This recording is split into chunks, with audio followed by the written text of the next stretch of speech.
Hello, my name is Becci Spruill, and I will be walking you all through the accessibility workshop. So let me go ahead and share my screen. There are a handful of things we'll be looking at as we go. But this is the pre-conference accessibility workshop. It's mostly geared towards panelists and demonstrators, but anyone presenting any information could possibly benefit from this. So hopefully this helps. So I thought it would be great to start by discussing what accessibility is. And kind of for our purposes, accessibility is the concept of whether an experience, a service, or information can be understood and participated in by everyone, however they might encounter the world. It's concerned specifically with whether or not close to everyone or everyone can access an experience in similarly useful ways. There is no one way that people experience the world. There are a wide variety of different nuances to people's experience of the world, whether it's education, it might be income, it might be ability. It's a lot of different things that we bring into a room when we exist in that space, right? So concepts of accessibility actually are tightly connected to the disability rights movements. Those started arguably in the 1930s, although we did have disability rights movements before that. There have been a number of them since, one of the major ones being in the 70s, which kind of culminated in the development of the Americans with Disabilities Act, right?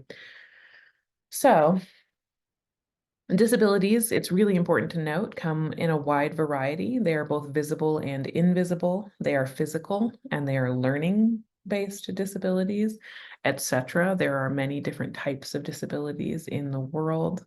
And it's really great if our conference presenters could try their best to address an array of different accessibility needs.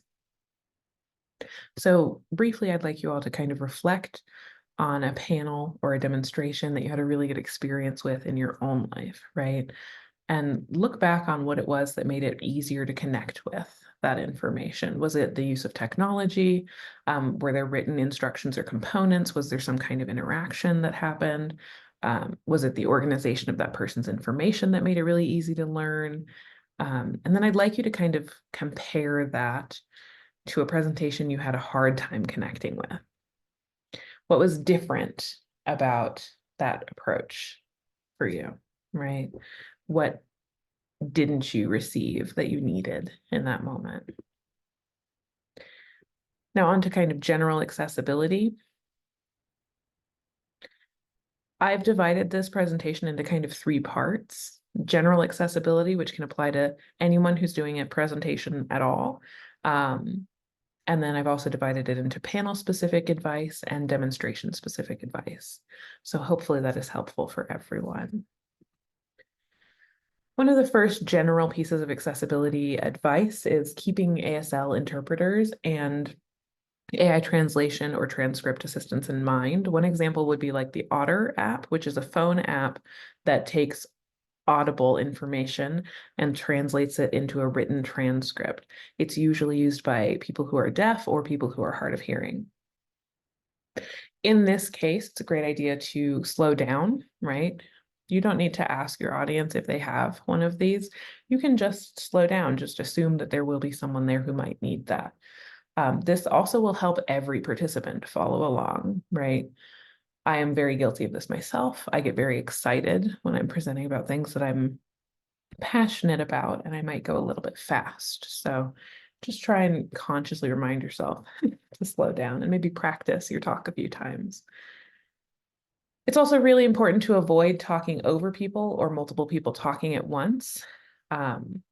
This helps both the AI translator and the live ASL interpreter to actually pick who to speak with, right? If everyone is talking at once, you may end up with an AI translation or transcript that essentially just gives you a bunch of random words from each speaker and not an actual sentence.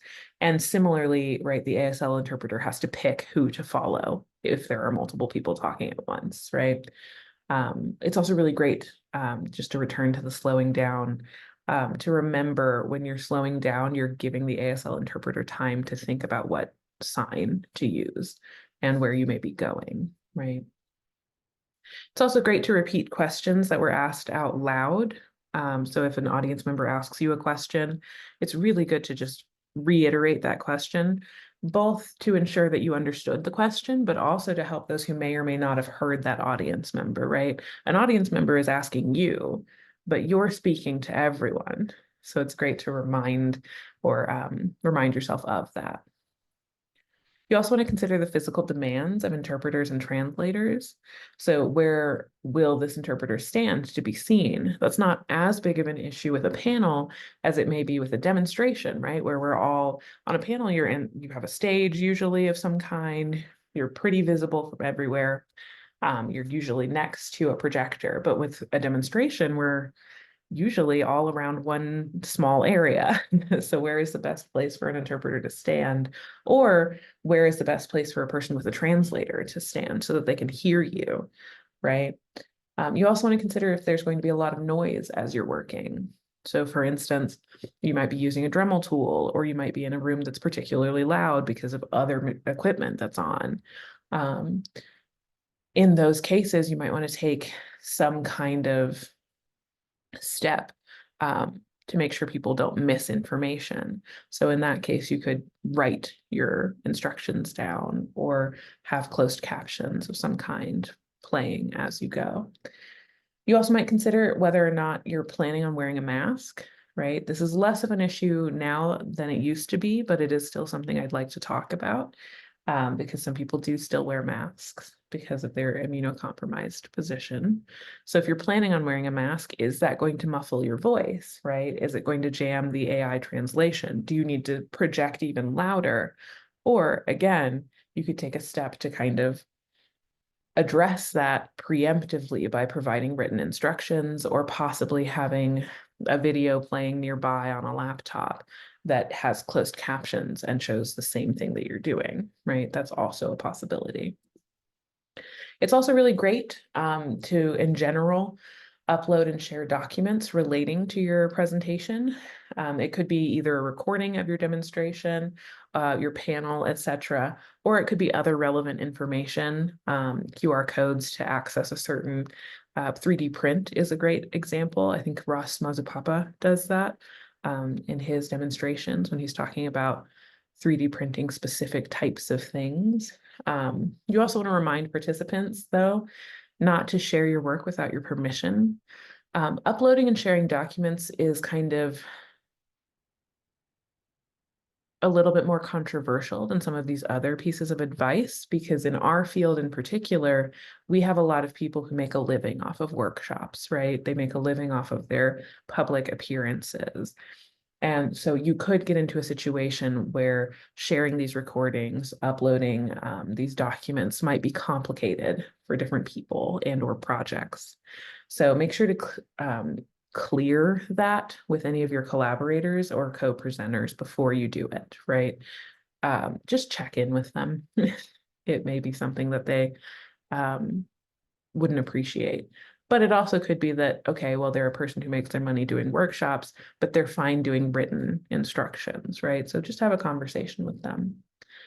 Uploads like this can help multiple audiences access, engage, revisit, and learn essentially your concepts and processes. And I've given you a couple of examples of people that is the case for, right? There are multilingual audience members who might benefit from this. There are conference members who are excited about your presentation, but might have missed it or arrived part way. I mean, this is the reality of a conference. It's a campus that not everyone is familiar with. There is travel time in between these spaces, and maybe someone got lost part way and they end up showing up midway through your demonstration or your panel. It's a great idea to still give them that information through an upload or a shared document, right? Folks who find it difficult to process audio and prefer to process text may also be a group that this really benefits. I am one of them, and I don't mind sharing that. I have ADHD, and for me, seeing text as well as seeing or hearing audio really helps me understand things better.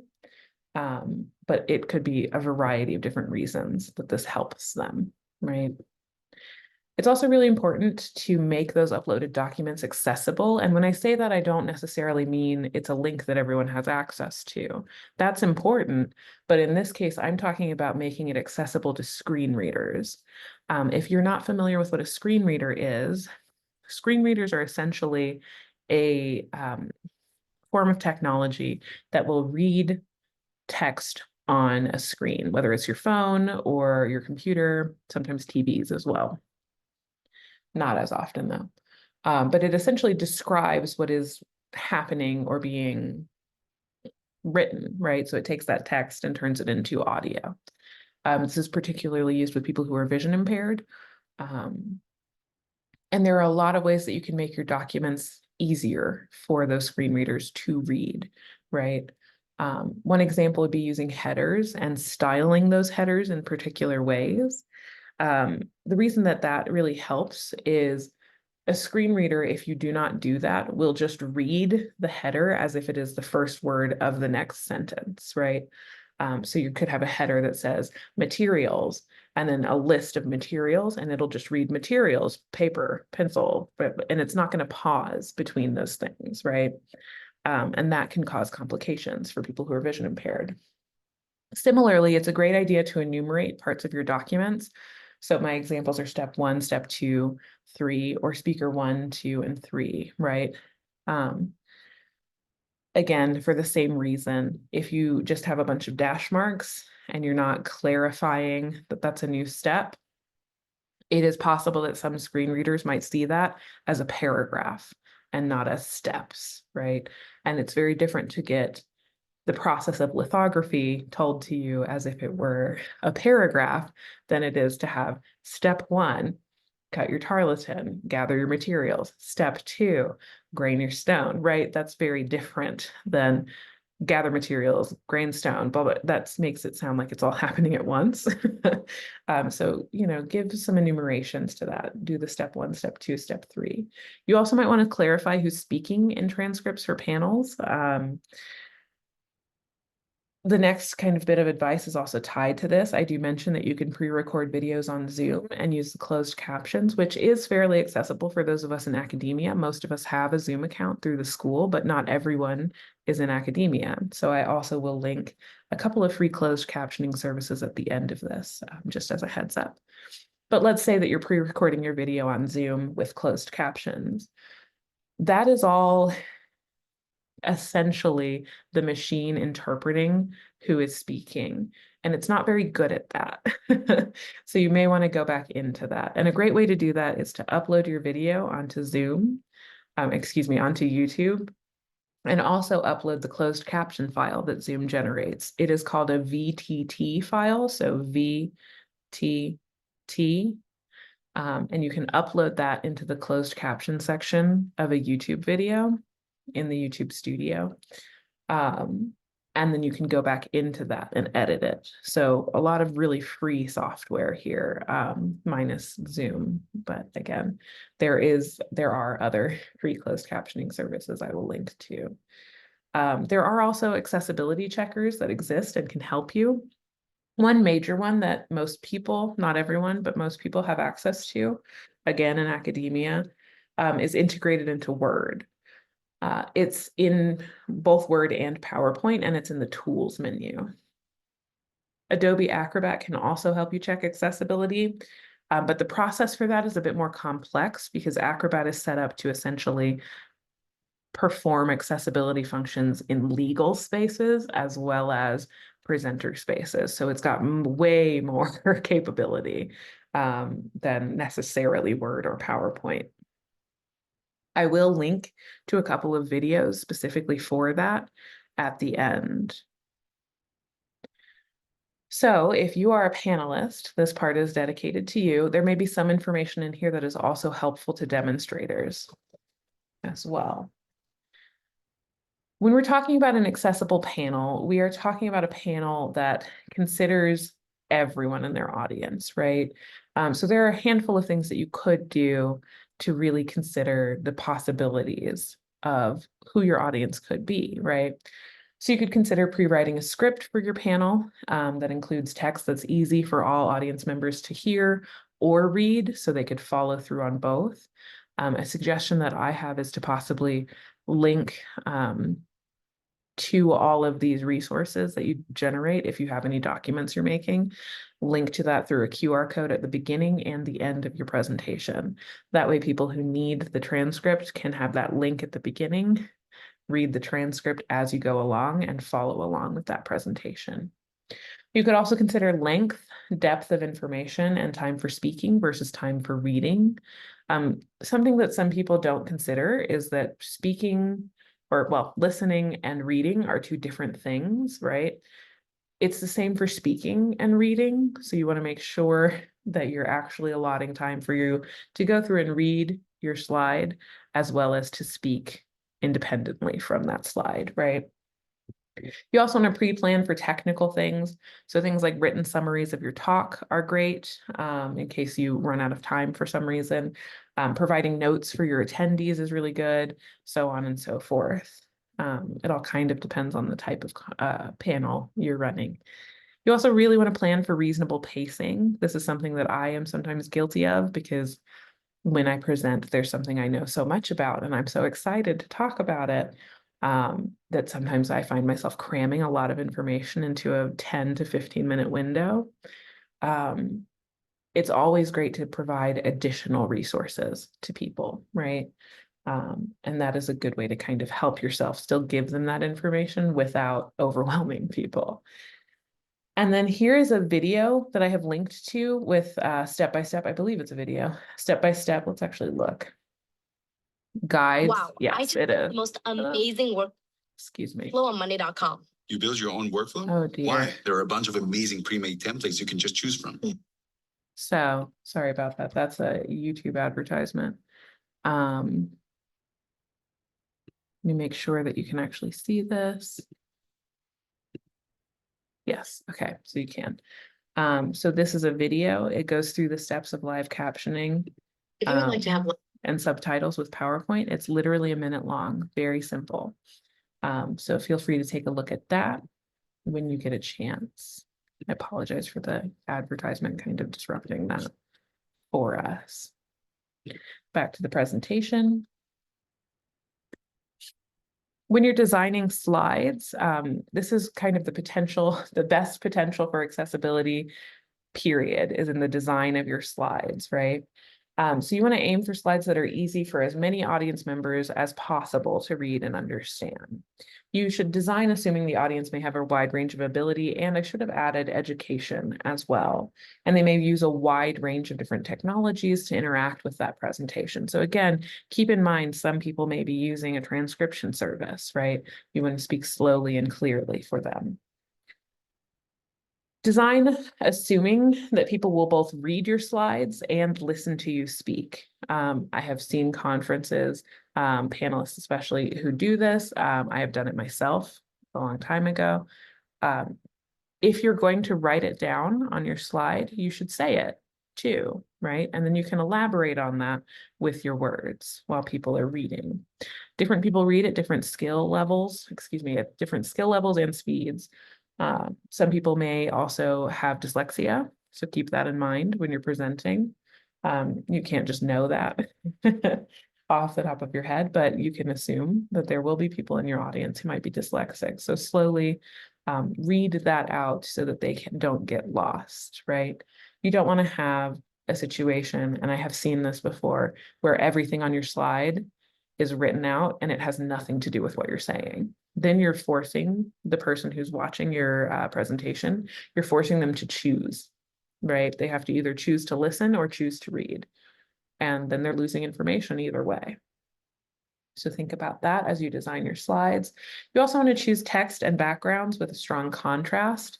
So check your contrast using a couple of color checking tools. There's a contrast checker from coolers.co, as well as one from WebAIM. Let's go ahead and take a look at the one from WebAIM. I already have this one open. This is essentially a guide that works on hex codes. So you can pull the hex code off of whatever colors you're using in your presentation. And it will give you a contrast ratio. I also want you to notice that it will show you the text on the color itself, right? And it'll give you a passing or a failing grade.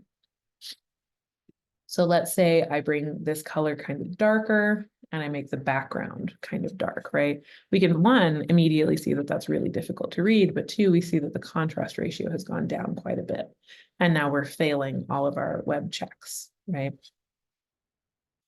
So just consider using something like this, especially when it comes to text on a background. You don't want to lose somebody simply because the contrast was too low. That's one example. Most color contrast checkers that are free will only compare two colors, so just keep that in mind. You also might want to choose a pre-existing color palette designed with color blindness in mind, or check your existing color palette with a simulator. So I have two examples, excuse me. The first is coolers.co. We'll go ahead and open that one.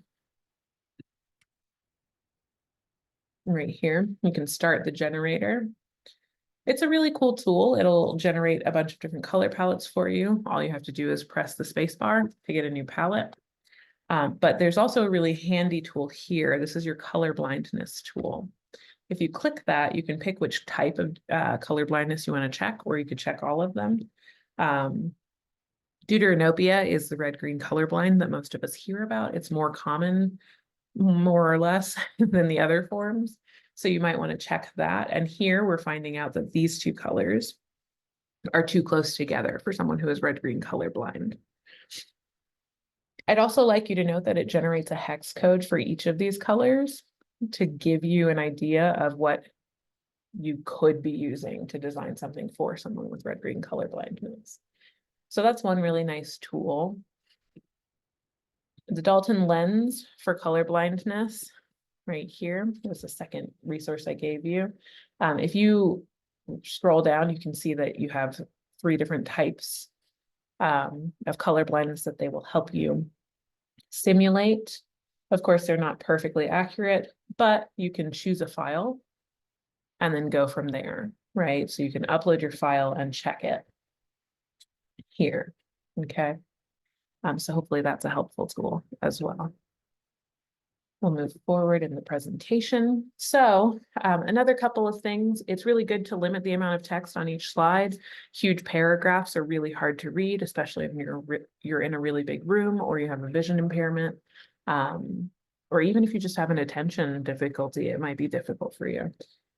You also want to plan to read all of the text that appears on a slide. So again, paragraphs are probably not a great idea because they will slow you down. It's better to kind of distill the important information into bullet points. And you can always elaborate on what you've put on the slide out loud, or in your captions or your transcript. And in your captions or your transcript. If you're showing something where details are important, plan to zoom into it. You can either use like the Metropolitan's Museum's zoomability that only really exists for images in the public commons, but you could use it, or you could already pre-zoom into something and take a photograph of that. But make sure you practice whatever it is you plan on doing in advance. You also want to plan your text sizes and also your fonts. Knowing text needs to be readable in relatively large classrooms. This is the second time that I've done this presentation today. In the first version, somebody pointed out that sans serif fonts, like what I'm using, are easier for people with dyslexia to read. They can also be easier if you're using numbers for people with dyscalculia to interact with. So keep that in mind. Serifs can kind of clutter up the screen and make it harder to read information. You also want to consider pre-recording your panel, or possibly creating a shareable folder with your presentation documents, and then sharing a link or a QR code at the end is what I wrote here, but I honestly suggest you do it at the beginning, at the beginning and at the end of your presentation, so that attendees can actually revisit that information and so that they can follow along as you go. You also want to consider when you're designing your slides that you should or could caption any included videos in advance. You should actually just look for videos that are already pre-captioned. Sometimes those don't exist. Sometimes auto captions are the best that you can get, which is unfortunate because they're not always very accurate. But there are also videos on the internet that have no captions, and you're cutting a group of your attendees out of that information if you go with that. You also want to give clear descriptions of what's being shown in photos and videos for any vision impaired attendees. So for instance, I teach art history, and we were just talking about the process. We watched a video about the process of printing. Specifically, it was etchings. And I was going through, and as they started to do something new, I would describe what they were doing, even though they might have been describing what they were doing. I would say, okay, now they're taking the plate to the press, and all of those lines that had been etched have ink pushed into them. And now those loosened paper fibers of that damp paper will get pushed in, right? Excuse me. That can help people who are vision impaired follow along, right? If audio is being used for some reason, provide a written transcript as well. You also want to test your media playback in advance. That's a little bit of novice information, but it also really helps. And you always want to check in with your audience about your speaking volume and your pacing. It's great to do that both before and during your presentation. So a good thing to suggest to your panelists is, as we switch people, just check and make sure that your volume is loud enough, right? When it comes to PowerPoint accessibility, I did just want to show you how to access the accessibility checker. There are several different ways to do that. So in the top left, I have an image of the top navigation bar. In the review setting of that very top navigation bar in PowerPoint, there is an image that is essentially like a piece of paper with a tiny little guy on it, a little drawing of a person. And if you click the drop down next to that, you can check the accessibility that way, or you could go to tools in the top bar period of like next to file, etc. right? In PowerPoint, there's a tool tab. You can click on that and then go to check accessibility that way. That's what you see on the top right. And then on the bottom in the center, you can also just find that accessibility tab, period, right? It's also where you will find using subtitles, right? So you could select always use subtitles. Make sure you follow all of the parts of that demonstration for using closed captions, live closed captions in PowerPoint to make sure you're not missing anything. Excuse me, I'm sorry about that. Starting to lose my voice. So you can also, in that accessibility tab, you can check the accessibility. You could also inspect without color, and that looks a bit like a stoplight where there's a red circle and a green circle at the bottom, and they're split in half, and on the side they have no color. That helps with specifically checking red-green color blindness, but also a handful of other types of color blindness. Just make sure that if it's in shades of gray, that people will be able to read it. There's also the alternate text icon. Here it's selected. Alternate text is a great thing to use if you are including a lot of images. So consider how you could possibly use that as well. When you do the PowerPoint accessibility check, it generally creates a window like this. I took a screenshot of that and scrolled to the bottom. You can select keep accessibility checker while I work, running while I work. That will keep it going as you are typing, right? Which is very helpful. There's also explanations for why you should fix these and also how you can fix these different things. So that's a really great tool. On to people who are doing demonstrations. Hopefully this is helpful for everybody as well, but just a heads up. And we're switching kind of lenses. Demonstrations that are thoughtful and create numerous opportunities for attendees to review the information you're giving them will increase the likelihood of retention. This is a simple principle, but the more people hear something, the easier it is for them to remember. And the more ways that people can interact with that information, the more they can hold on to it. It is a great idea to consider printing or using a QR code to link to written instructions for your demonstration. Again, I would put that at the beginning and the end of your presentation.